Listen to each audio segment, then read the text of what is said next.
Il faut être très prudent lors du choix des amis, parfois, derrière l'apparente gentillesse, une personnalité vraiment sinistre peut se cacher. L'histoire d'aujourd'hui montre à quel point un mauvais choix peut être dangereux.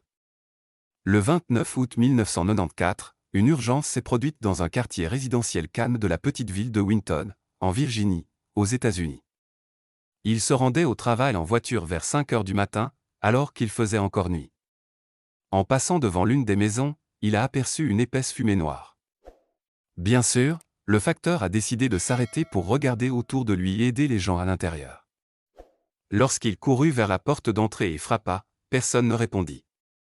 Il a ensuite couru vers l'entrée arrière, après quoi il s'est tourné vers les voisins et a appelé le 911. Au cours des minutes suivantes, la police et les pompiers sont arrivés sur les lieux. À ce moment-là, le premier étage était complètement ravagé par les flammes. Une fois à l'intérieur, les pompiers ont défoncé la porte et ont remarqué une forte odeur d'essence, probablement utilisée pour intensifier les flammes. Dès que les pompiers ont réussi à localiser et à éteindre l'incendie, ils ont trouvé 4 corps à l'intérieur. Les victimes de l'accident se trouvaient dans différentes pièces et ont été brûlées. Pour identifier les corps, l'aide d'un expert médico-légal a été nécessaire. Il a pu établir que Teresa Hodge, 37 ans, était décédée sur le canapé du salon, premier étage. Elle ne portait que ses sous-vêtements, son short et une mèche de cheveux ont été retrouvés près des escaliers. Vraisemblablement, c'est là que le combat a commencé.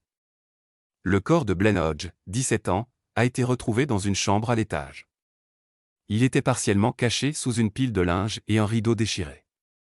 Dans la chambre des enfants au 2e étage, Winter, 11 ans, et Anna, 3 ans, ont été retrouvés dans un lit. Ils s'allongeaient ensemble, s'accrochant l'un à l'autre. Les 2 filles étaient les enfants d'un couple décédé dans l'incendie. C'est du moins ce qu'était la version originale. Mais il s'est avéré que les corps n'ont pas eu le temps de beaucoup souffrir et il a été possible de constater qu'aucune des victimes n'est décédée des suites de l'incendie. Tous ont été tués avant que l'incendie ne se déclare. Teresa a été étranglée, laissant des marques distinctives sur son cou. C'est son corps qui a été le plus brûlé, le feu était donc probablement situé à côté d'elle. Au cours de l'autopsie, il est devenu évident qu'après étranglement, elle avait été aspergée d'essence et incendiée. Les 2 enfants du couple ont reçu une balle dans la tête. Le même sort est arrivé à Blaine. 22 balles de calibre ont été extraites des corps de 3 victimes. L'arme a été retrouvée à côté du corps du chef de famille. De plus, il y avait un bidon d'essence à côté de lui, qui s'est avéré vide. La scène du crime donnait l'impression que l'homme avait, pour une raison quelconque, tué ses enfants et sa femme et décidé de tout brûler. Il a versé de l'essence sur les corps et autour de lui, y a mis le feu, puis s'est tiré une balle dans la tête. Cependant, les parents et amis du couple n'étaient pas d'accord avec cette version. Ils pensaient que Blaine n'avait aucune raison de traiter sa famille d'une manière aussi cruelle et de mourir volontairement. C'était un mari et un père aimant. Les détectives ont décidé d'analyser la biographie du mari et ont rapidement découvert qu'il avait eu beaucoup de problèmes récemment. En 1991, Blaine a été renvoyé du bureau de poste pour avoir détourné 4 500 $ de la caisse enregistreuse. 2 ans plus tard, il fut reconnu coupable et condamné à 6 mois de prison. Il a en outre été condamné à payer une amende correspondant au double de ce montant. L'appel de Blaine a été rejeté, il a donc été forcé de purger la totalité de sa peine. Après le licenciement et le procès, de graves difficultés financières sont apparues et il n'a pas pu verser d'indemnisation. Les détectives pensaient que l'échec financier pourrait être un motif important pour tuer ses proches, puis se suicider volontairement. Mais les médecins légistes travaillant sur les lieux de l'accident ont progressivement commencé à découvrir des incohérences qui contredisent cette théorie. Le fait le plus curieux était l'absence de canon sur le revolver trouvé près du corps, il était simplement démonté. Cela suggérait que les armes ne pouvaient pas être utilisées pour mettre en œuvre un tel plan. Un examen ultérieur a confirmé que les configurations internes du canon ne correspondaient pas aux balles trouvées sur les victimes. Il n'y avait pas de suie dans les poumons de Blaine provenant du feu, ce qui soulevait également des questions. Plus d'une fois, il a été possible de trouver des lignes téléphoniques coupées, ce qui ressemblait à une tentative d'empêcher la police et les pompiers d'appeler. Il ne servait évidemment à rien d'organiser des interruptions de communication si une personne tentait de se suicider et de tuer sa famille. Malgré cela, lorsque les informations sur les décès ont été publiées, aucun mot n'a été dit qu'il pourrait s'agir d'un meurtre ou même d'une mort volontaire. Même les informations sur l'incendie sont restées silencieuses. On a seulement dit que la famille de 4 personnes était décédée dans un accident. Néanmoins, les preuves de la version impliquant la participation d'un certain tiers au massacre n'ont fait que croître. La version du vol n'a pas été prise en compte, la famille n'était pas riche, tout le monde dans la région le savait et les voleurs n'avaient rien à tirer d'ici. Dans l'ensemble, le quartier était calme et sûr, avec un faible taux de criminalité. Les détectives ne croyaient pas que ce soit œuvre d'un maniaque, le crime avait plutôt un mobile personnel, et quelqu'un réglait ses comptes de cette manière. La plus significative a été la conclusion de l'expert légiste, qui s'est concentré sur 2 points importants. Premièrement, la méthode du meurtre de Teresa semblait suspecte, il fallait comprendre pourquoi la femme avait été tuée différemment des autres. Comme indiqué précédemment, Teresa a été étranglée et le reste de la famille a été abattu.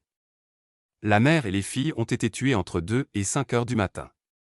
De plus, selon l'expert, Blaine est mort bien avant la mort de sa femme et de ses filles.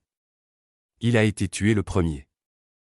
C'était un autre point important, le meurtre de l'homme s'est produit plusieurs heures avant leur mort. De toute évidence, Blaine ne pouvait pas être responsable du meurtre de ses proches. Apparemment, il avait vraiment un ennemi insidieux. Pour savoir qui pourrait être cette personne, les enquêteurs ont décidé de s'entretenir avec la famille et les amis du couple. De plus, cela pourrait aider à reconstituer les événements des derniers jours de la vie de ces personnes. La mère de Teresa assassinée a déclaré que la veille, la famille Hodge était partie pêcher et que le jour du crime, le couple s'était rendu à une conférence dans une ville voisine, laissant les enfants sous la garde d'un parent qui vivait à proximité. La mère a également déclaré qu'après que Blaine ait perdu son emploi et rencontré des difficultés financières, le couple avait décidé de tenter sa chance en vendant des produits.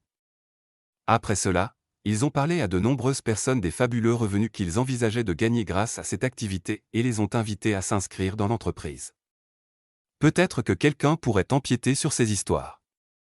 Ce jour-là, ils ont reçu un visiteur nommé Marshall Elroy, il travaillait également chez Megawatt et voulait tester des produits de nettoyage détachants.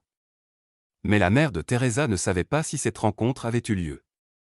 Les détectives étaient intéressés par l'information et ont décidé de parler à l'homme. Les détectives ont rencontré Marshall. Marshall a déclaré qu'il avait rencontré la famille Hodge ce jour-là, mais que rien d'inhabituel ne s'était produit.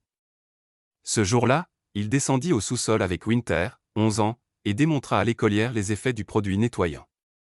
L'homme se souvenait que lorsqu'il était arrivé chez les Hodge, un certain étranger travaillait ici et peignait la porte.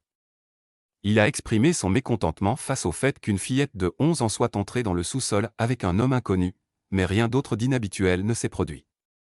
Marshall est ensuite rentré chez lui, avec l'intention de revenir plus tard et de finaliser l'accord. Le lendemain, rien n'indiquait qu'à ce moment-là il s'attendait à des problèmes, toute la famille était encore en vie.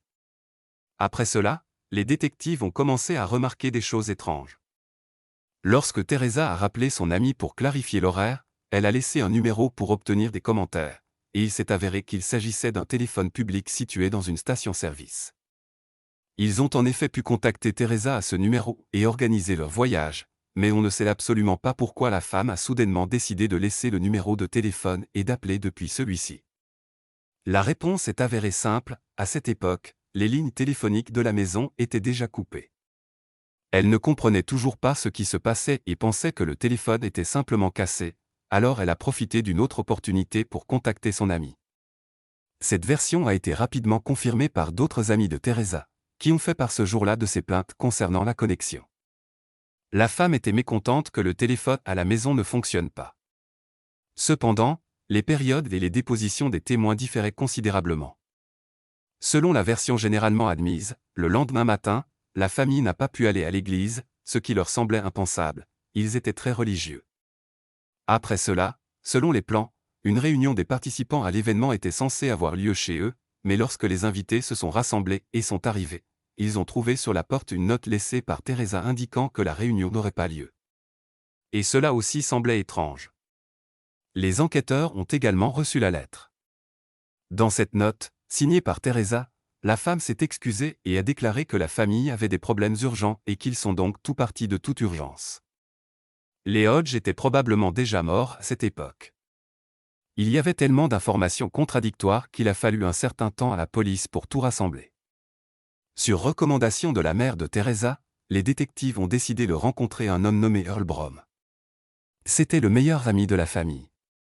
En fait, ils étaient si proches que les enfants du couple appelaient cet homme Oncle L. Bien sûr, il aurait dû en savoir plus sur le couple que quiconque. Pendant cette période, Earl travaillait dans une imprimerie et devait être au travail. Mais ils ne l'ont pas retrouvé et un message a été envoyé par l'intermédiaire de ses collègues pour rappeler le commissariat dès son arrivée au travail. Le même jour, l'homme a fait un retour d'information au détective et a fixé un rendez-vous à 17 heures après le travail. Lorsqu'il a été informé dans la salle d'interrogatoire de la mort de 4 membres de sa famille qui étaient ses amis proches, il a semblé très bouleversé. Il avait même l'air en colère contre le fait que la police trouve et punisse les tueurs. Cette déclaration a immédiatement attiré l'attention des détectives, puisque la version du meurtre d'un couple marié et de leurs enfants n'était pas encore apparue dans les informations ni dans aucun reportage partout, on rapportait qu'ils étaient morts dans un accident. Jusque-là, même la version de la mort volontaire n'avait été évoquée nulle part. Voyant les regards étonnés des détectives, l'homme a tenté de corriger ce qui avait été dit, affirmant qu'il s'était mal exprimé ou qu'il avait mal compris. Au cours de l'histoire, Earl a laissé échapper et a cité plusieurs détails plus importants du meurtre que seul le criminel pouvait connaître, en particulier le fait que le corps de Teresa avait été aspergé d'essence. Mais il n'avait aucun moyen de le savoir, car les soupçons sur son implication dans la tragédie étaient déjà fermement ancrés dans l'esprit des détectives. La dernière fois qu'Earl a vu ses amis vivants, il s'est immédiatement mis sur la défensive et a commencé à éviter de répondre.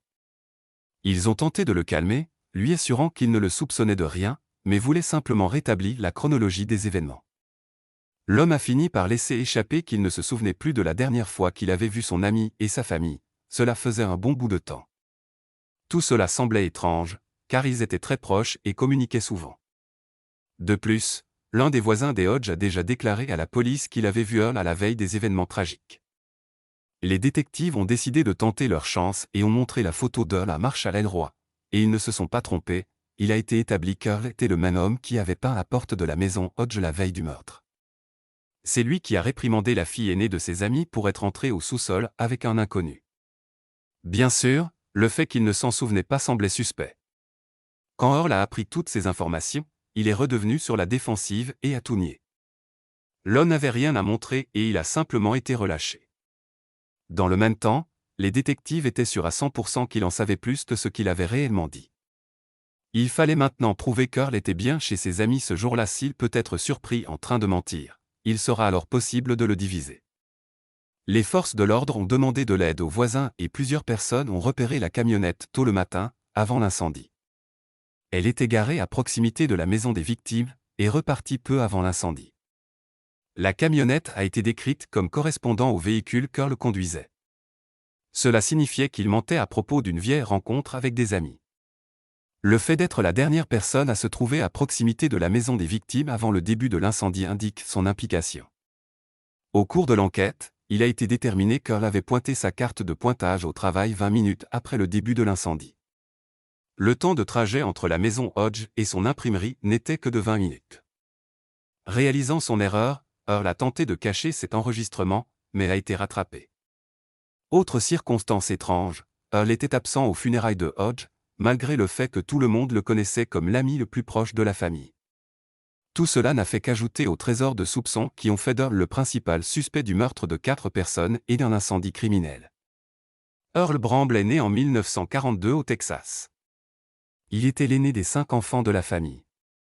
Le père était un alcoolique et un homme très cruel qui torturait les enfants pendant des années. Malgré cela, Earl a réussi dans ses études ainsi que dans le domaine sportif. En raison de ses déménagements et de ses changements fréquents d'école, Earl a développé la capacité de se faire rapidement des amis. Il avait l'air d'un gars sympathique et facile à vivre. Alors qu'elle était au lycée, la mère a divorcé de son père tyrannique et a déménagé avec les enfants pour commencer une nouvelle vie. Maintenant, Earl pouvait enfin vivre en paix et il avait réussi. Il a reçu une bourse sportive et est allé à l'université. Cependant, cela ne l'a pas aidé à poursuivre ses études. Il a fréquenté 3 écoles, mais a finalement abandonné toutes. Earl a ensuite déménagé en Virginie en 1969 et a commencé à travailler dans l'imprimerie de son père. Il s'est marié plus tard et le mariage a donné naissance à 2 fils. Pendant ce temps, il est également devenu entraîneur adjoint d'athlétisme au lycée.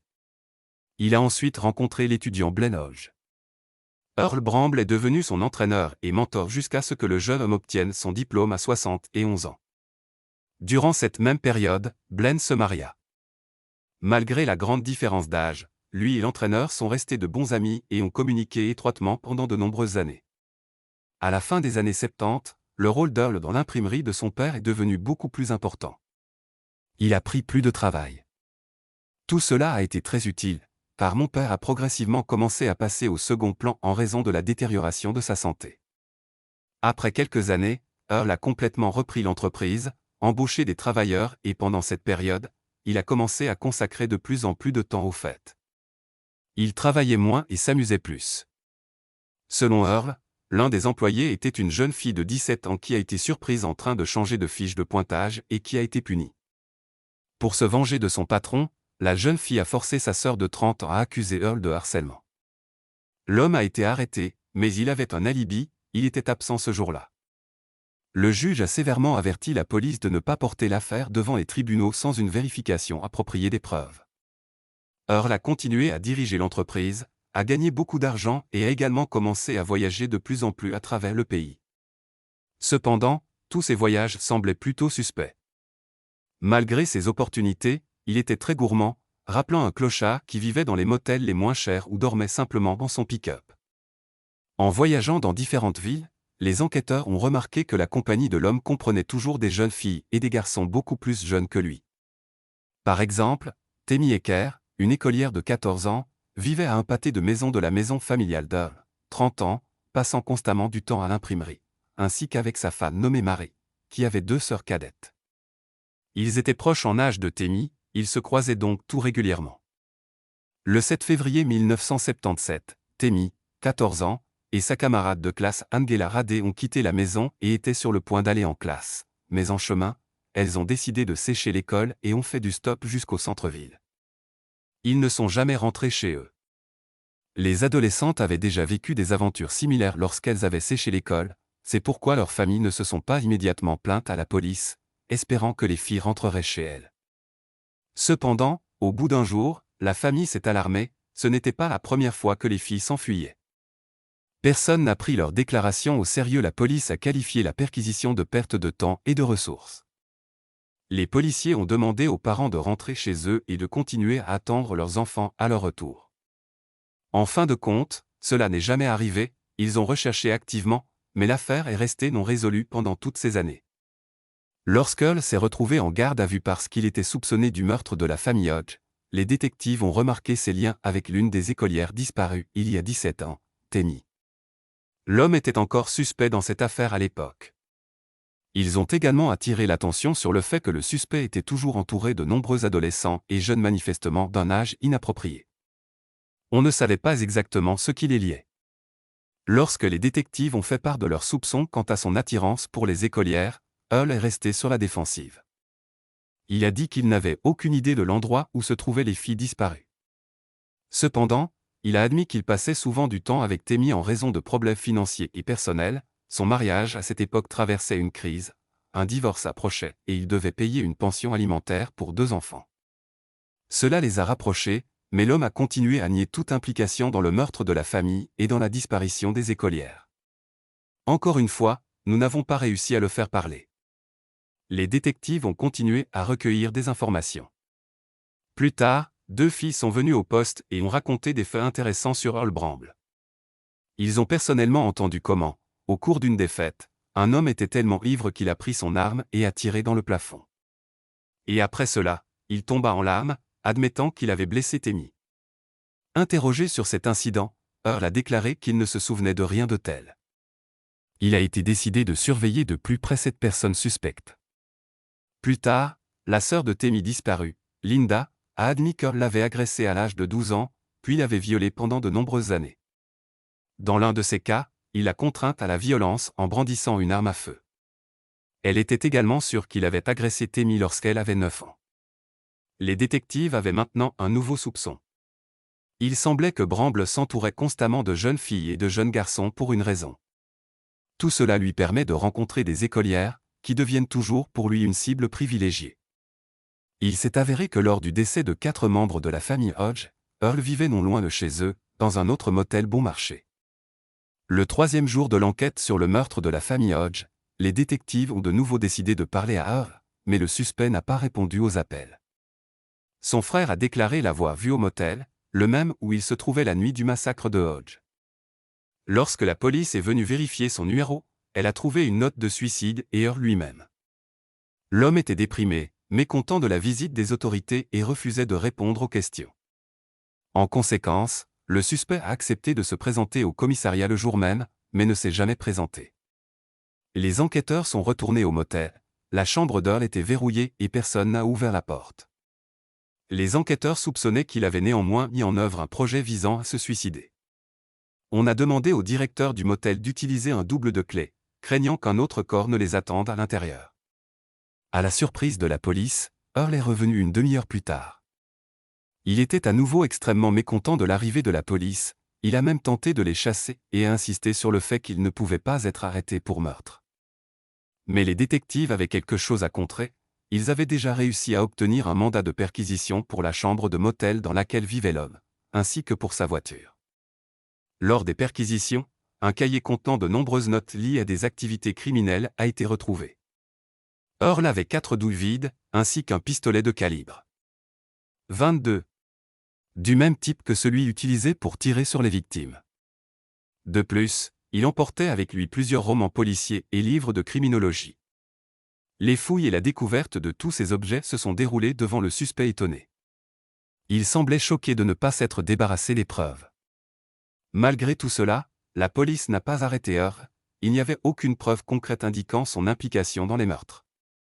Le pistolet a été envoyé pour examen balistique. Le suspect en a profité et a quitté la ville le lendemain. Earl Bramble a dit à des amis qu'il allait rendre visite à sa sœur dans l'Indiana. Il est vraiment venu la voir. Ayant admis tout ce qui se passait, il était très bouleversé. La femme, à son tour, lui a demandé s'il avait un alibi pour la nuit où toute la famille avait été tuée et brûlée.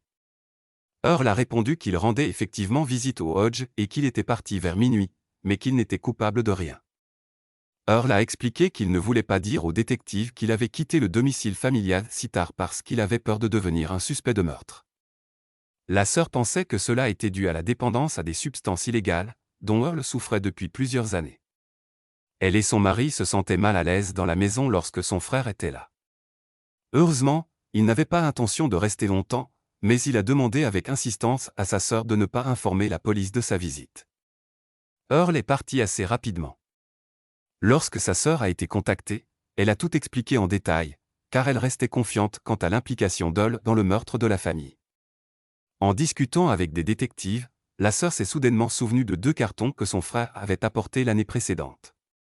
Il a demandé de ne pas les ouvrir et de simplement les conserver. La femme n'avait aucune idée de ce qu'ils contenaient, mais face à ses soupçons, elle a décidé de les emmener au commissariat. La sœur a émis l'hypothèse que cela pourrait avoir quelque chose à voir avec Tammy et son ami disparu du bureau du shérif. Les cartons ont été déballés et contenaient environ 6 cassettes audio, des centaines de photographies et une chaussette qui, à en juger par sa taille et sa couleur, appartenait à une adolescente. Les proches de Tammy n'ont trouvé aucune ressemblance avec les affaires de la femme disparue, mais la mère de Teresa pensait qu'il s'agissait des affaires de sa petite-fille Winter assassinée. Tout cela a été envoyé pour examen. Les détectives ont écouté des heures d'audio, les enregistrements étant un journal décousu qu'Earl a tenu vers 1992. Il emportait partout avec lui un magnétophone. En écoutant le journal, la police a commencé à se rendre compte que l'homme souffrait peut-être de paranoïa liée à la consommation de drogue illégale. Des dossiers particulièrement troublants concernaient les problèmes de Blaine Hodge et le détournement de fonds pour lequel il était accusé. Earl a commencé à exposer une étrange théorie du complot. Il était attiré par Winter, mais pensait que son ami pourrait utiliser sa fille aînée comme une sorte d'appât dans le complot. Earl était sûr que Winter lui faisait délibérément des yeux doux. Elle était une espionne rusée et réfléchie dans le moule de Mata Hari. Il a écrit cette idée folle alors que Blaine purgeait sa peine de 6 mois. Malgré ses divagations incohérentes, Earl avait une idée importante, une attirance malsaine pour la fille aînée de son ami. Tout cela était un véritable journal intime d'un fou, dans lequel il tentait de justifier ses sentiments animaux pour une écolière de 11 ans par des théories du complot ridicules. Pour obtenir plus d'informations, la police a fouillé le secteur de l'imprimerie où travaillait Earl. Ils ont réussi à trouver des chiffres suspects. 2 d'entre eux étaient petits et 2 grands. Ils portaient des marques de coups de feu qui correspondaient exactement aux balles touchées par les 3 membres de la famille. L'un des grands personnages avait le cou attaché avec une corde, comme la mère décédée de la famille. De telles coïncidences ne semblent pas fortuites, les informations sur les blessures des morts étaient confidentielles et personne, à l'exception des policiers, n'y avait accès. Mais Earl a refusé de commenter ces objets étranges. Les hommes ont trouvé une autre arme d'un calibre différent dans la camionnette. Après un examen balistique, il a été possible de prouver que c'est avec cette arme que Koja a été abattu. Des poils pubiens correspondant à l'ADN de Bramble ont été trouvés sur les lits des filles assassinées. Finalement, la police disposait de suffisamment de preuves pour porter plainte, mais Earl a disparu. Il a été inscrit sur la liste des personnes recherchées. Il s'est avéré plus tard qu'il s'est enfui à Startaberg, en Caroline du Sud, et y a vécu pendant 2 ans. Il a acheté une maison, s'est procuré un chien truffier et en a pris soin. Il marchait tous les jours et visitait un magasin voisin, où elle achetait de la viande de bœuf séchée pour le chien et s'achetait de la bière bon marché. Il a planté un potager, planté une maison pour ses fils et y a commencé des rénovations. Un procès était prévu pour octobre 1997. Earl n'avait pas d'argent pour se payer un avocat et il disposait d'un défenseur public. L'avocat a insisté sur le fait que le client souffrait de troubles mentaux pouvant conduire à une dépression nerveuse et à des conséquences tragiques, mais cela n'a pas pu être confirmé par les examens. Lors du premier interrogatoire, il n'y avait aucune trace de sang sur Earl. Mais il y avait une explication à cela. Le procureur a fait valoir qu'Earl avait pris une douche, lavé et séché ses vêtements dans le sous-sol des Hodges avant de mettre le feu à la maison. Romble a affirmé que toutes les preuves utilisées contre lui avaient été déposées, y compris un cheveu sur son lit et une arme à feu, et que l'enregistrement de sa voix avait été modifié pour donner l'impression qu'il était possédé par un ter. En fait, pendant toutes ces années, il était l'ami le plus proche de la famille. Au mieux de ses capacités, pendant une période financière difficile de sa vie, Earl a donné à Blaine une presse imprimée afin qu'il puisse ouvrir une mini-imprimerie et gagner un revenu supplémentaire. Mais Blaine n'a pas soutenu son idée et a simplement vendu l'équipement à l'église pour $4000, ce qui, bien entendu, n'a pas plu à Earl. Le prévenu a également déclaré qu'il avait aidé la famille à rénover la maison pour l'améliorer pour Winter, qui n'aimait pas l'intérieur. La veille de sa disparition, Winter aurait demandé à Earl de rester chez eux, tout cela parce que la jeune fille avait peur que quelqu'un, dit-elle, ne recherche son père. Il accepta, mais Teresa ne le laissait pas tasser la nuit parce que Blaine n'aimerait peut-être pas ça. Puis Earl est parti. Or, l'accusé croyait que la famille pouvait avoir des ennemis venus tuer les membres de la famille. Peut-être s'agissait-il de concurrents du frère de Teresa, qui était un trafiquant de drogue et avait des dettes, et la famille a été tuée pour intimider son frère. Le père de Teresa a déclaré au jury que l'accusé avait accès à la maison de la famille assassinée et a conseillé à Teresa plusieurs jours avant le meurtre de prendre les clés d'Earl de leur maison et de changer les serrures pour des raisons de sécurité. L'un des amis de Teresa a confirmé cette information et a précisé que Teresa avait donné à boire au frère d'Earl, que l'accusé s'intéressait depuis longtemps aux tueurs en série et avait beaucoup lu sur ce sujet. L'homme pensait qu'Earl se préparait ainsi au crime. Un garde forestier a parlé lors du procès, qui a vu Teresa avec les filles et Earl alors qu'ils pêchaient la nuit précédant le meurtre. Ils étaient tous de bonne humeur et il ne semblait y avoir aucune raison de s'inquiéter. On ne savait tout simplement pas pourquoi le père de famille, Blaine, ne les avait pas accompagnés. Il s'est avéré qu'il avait beaucoup de travail ce jour-là, et l'homme a été obligé de rester à la maison, et la famille est partie avec le meilleur ami d'Earl, que tout le monde aimait tant. Plusieurs femmes ont également porté plainte, affirmant que Romble les avait droguées et violées avec de l'alcool et des substances alors qu'elles étaient encore mineures. En réponse à cela, la défense a fait comparaître plusieurs témoins qui ont parlé un jour de l'enfance de l'accusé, parents alcooliques, abus, 15 déménagements, paranoïa et besoin de gagner de l'argent depuis l'enfance. Le compagnon de cellule d'Earl a témoigné au procès et a affirmé que l'accusé lui avait avoué avoir tué la famille. Selon Earl, ce jour-là, ses parents l'ont trouvé en train d'agresser Winter, alors il a décidé de tuer toute la famille pour qu'il n'ait pas le temps de le dénoncer à la police. Mais Earl a continué à tout nier. L'image de ce qui s'est passé est progressivement devenue plus claire. Vraisemblablement, Blaine a été le premier à être tué après son retour chez lui, puis Earl a attaqué Teresa et l'a étranglée sur le canapé du salon. Les deux filles ont été abattues dans leur lit, elles n'ont pas été violées. Le 16 décembre, Earl a été reconnu coupable du meurtre de 4 membres de la famille Hodge et condamné à mort en Virginie. Aujourd'hui, la peine capitale a été abolie ici, mais elle était alors en vigueur et Earl en est tombé sous le coup. On lui a proposé de choisir entre la chaise électrique et l'injection mortelle. L'homme a choisi la chaise en signe de protestation, estimant que sa condamnation était illégale. Après le procès, Earl a été invité à se repentir et à avouer les meurtres des écolières Tammy et Angela. Il y avait toutes les raisons de le considérer comme coupable. Cependant, il a refusé d'avouer directement, mais a fait une étrange déclaration selon laquelle il périssait dans l'incendie.